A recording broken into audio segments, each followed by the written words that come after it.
Great. Michael, thanks for taking the time today. I'm excited to chat with you a little bit about The Toll. Yeah, absolutely. Happy to be here. Great. I have a question to start off that basically is just how did you get interested in horror?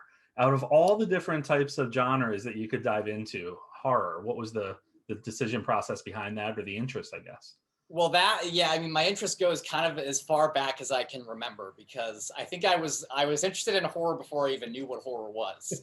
I very much was kind of, I mean, I grew up in a very sort of movie fan kind of a family, which was amazing, and I didn't even really realize it was as that we were so passionate about it Sure. until I kind of realized how many just wonderful movies I had been shown by my parents.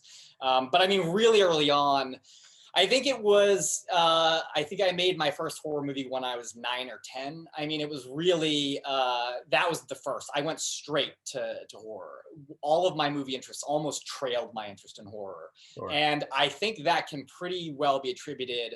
And this is as true now as it was when I was a kid, to the fact that I just have a lot of anxiety in life, and the world was very scary to me then. As you know, I was scared of different things then, but it's still, there's a lot of just, I've sort of had this anxiety disorder, Sure. and it's been an important part of my life. And it was a good way for me to vent my sort of energy. It was it to and specifically, my older brother was a big sort of terrorizer of me in a fun way, obviously. But this is how I got back at him, is I made him be in my horror movies where I got to kind of like scare him, or I got to do these things that he was sort of co-directing, co-writing them too. And we really had an amazing sort of partnership and throughout our childhood. And so we both really like fed each other's love of horror.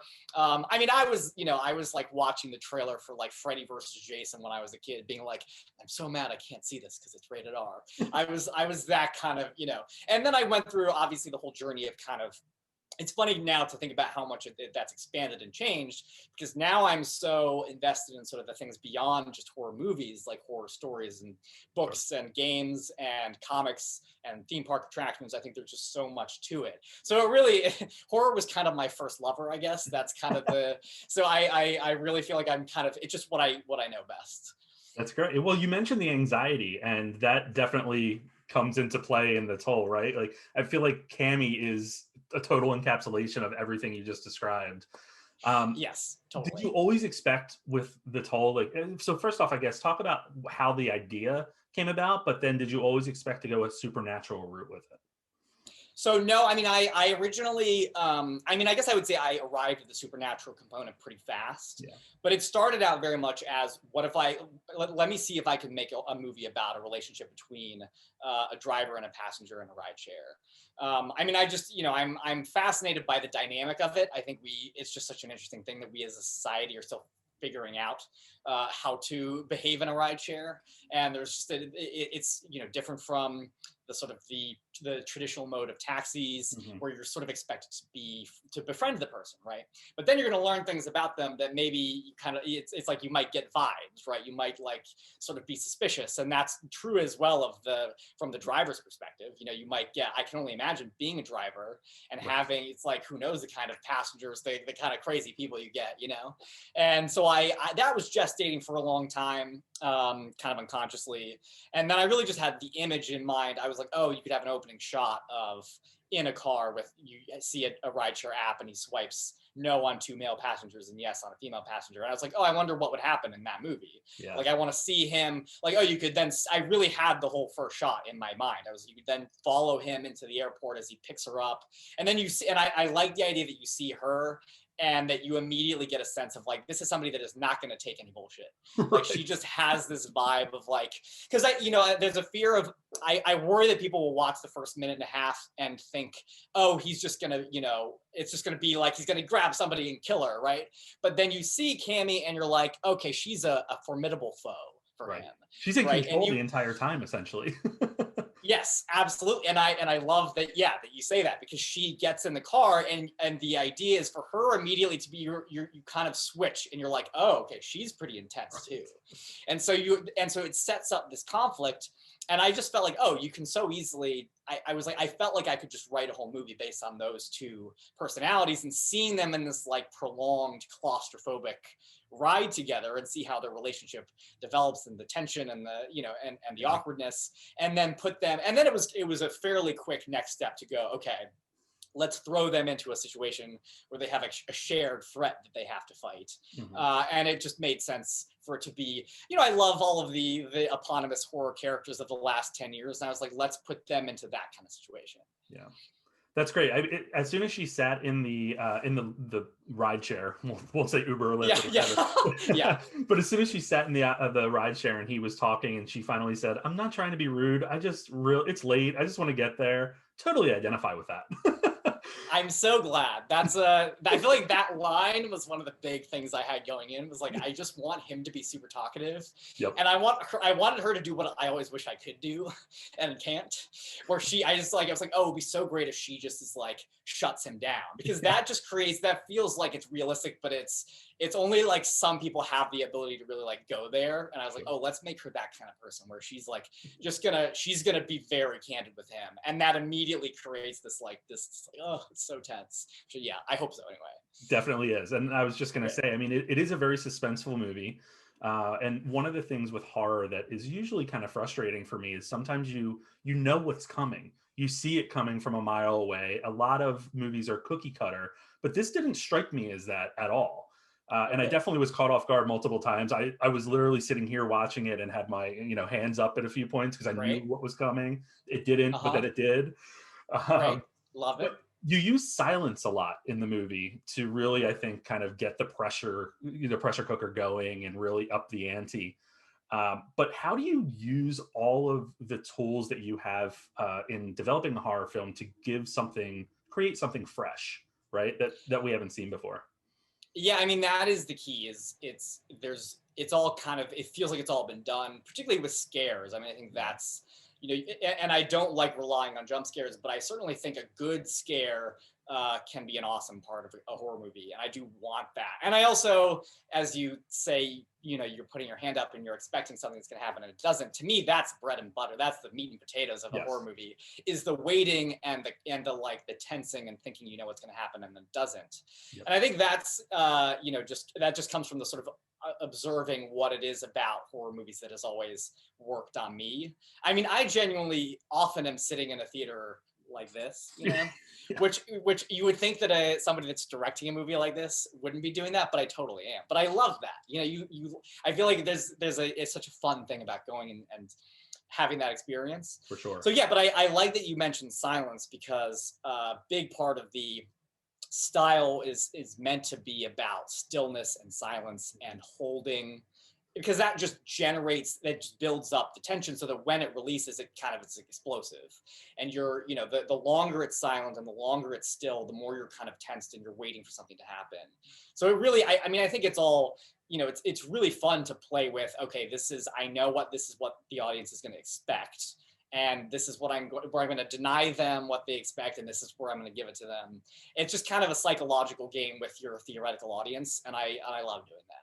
You got me. It was a game with me, because it definitely worked. Good. Not to get into spoiler territory, but later in the film, when something drops right in front of them, I had a few expletives exit my mouth. I'm so glad to hear it. That one got me. You mentioned, obviously Freddy versus Jason and growing up with horror. Is there any film or films that you drew or you took inspiration from for the Toll?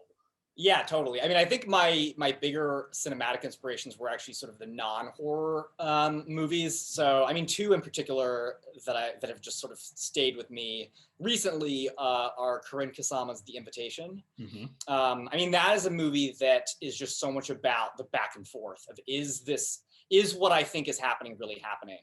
And she showed that you can create an entire thrilling movie that continually revisits that question, and then you are always you're not sure what's really happening here, and then also just like creating suspense out of people interacting with each other. Yep. And then the other one in a similar vein is a movie called Wild Tales, which is an Argentinian film, which I love, and it is also just kind of about, there's great car work in that. I mean, there's great sort of suspense created in a driving sequence that I love. And so kind of, that was definitely a formative influence in terms of, again, creating tension and suspense out of a relationship between two people. And just how you can have believable character interactions that are also kind of shocking, and that you can pull back the layers of a relationship between two people, and you can, and that's in and of itself kind of thrilling. Yeah. You certainly can. You do have the experience of going back and forth with, oh, I think I have it figured out, and no, I don't quite have it figured out, and Mhm. it's really well done in that respect. Oh, thank you. You talked. I mean, with the Toll Man, we know that in the story there is, or in the film, I should say, there is some history there, and it's alluded to with one of the interactions that you know, really that's where we get the explanation of what the Toll Man is or who the Toll Mhm. Man is. Any thoughts for further exploring that, whether it's before the events of this film or after? I'm down to. Yeah, I would love to. I think when you're doing anything that has mythology, Yeah, like I don't go into something going, this would be a franchise, but I go into it thinking this is a mythology and this is a world and there's sure. material here. Because I think that's key to, I mean, a lot of what is going on with Tollman, again, not to give away too much, but he's fairly small, and he's not there's a lot of runtime where the Tollman is on screen. It's true. I'm very deliberately kind of hiding him. And part of that is weaponizing the audience's imagination against them, right? Because you can do a lot more in your own mind than I can do with my micro budget. But on the other hand, there's also, I think, a positive element to just like withholding something, because then there's a lot of mythology that there's left to explore, Sure. and I think I want it to feel like it's the tip of the iceberg.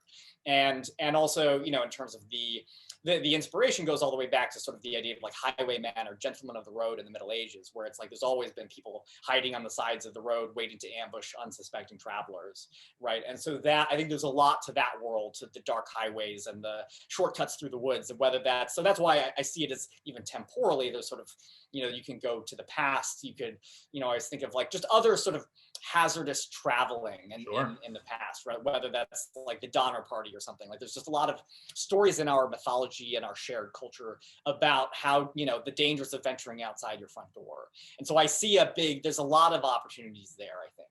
That's a very good point. I mean, you're definitely going to have people thinking, second guessing going into a ride share or even just traveling those dark roads at a later time of night.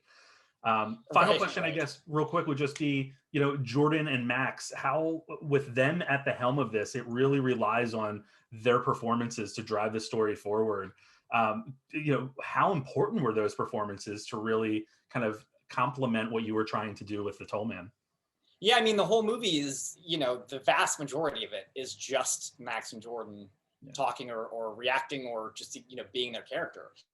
And so they're all important. That was, the casting of them was kind of the movie, making the movie. And it worked out kind of perfectly because they also were, they were producers. They were looking to produce projects, and so I kind of found them through my mentor Will Frank, who is another producer. He put us together, and he basically said, "Oh, look, they're phenomenal actors. They have such a great look for Spencer and Cammy." So it kind of just fell into place where it's like they can star and they can produce it, and that way we were all really invested together in making this movie, and so it actually worked out great. that's great. Michael, I think our time is up, but thank you so much for the time. Absolutely, yeah. Thanks for talking to me.